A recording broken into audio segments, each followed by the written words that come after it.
গত কয়েকদিন ধরে উত্তর সিকিমে প্রবল জলকষ্ট এবং যানজট। সবচাইতে বেশি সমস্যায় পড়ে যাচ্ছেন পর্যটকেরা। অগ্নিমূল্য হয়ে গেছে খাবারের দাম। 10 টাকায় মেরি বিস্কিট এখন 100 টাকায়, ওয়াইওয়াইয়ের দাম 200 টাকার কাছাকাছি। 10 টাকার জল এখন 60 থেকে 70 টাকা করে।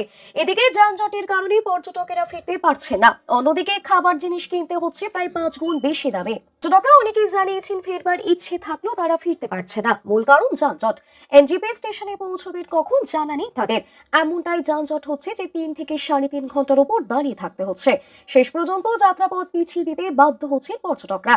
যাদের সাথে বয়স্করা এবং বাচ্চারা আছে তাদের সমস্যা আরো বেড়ে গেছে। কিছুতেই সমাধান হচ্ছে না উত্তর সিকিমে যাতায়াতের সমস্যা।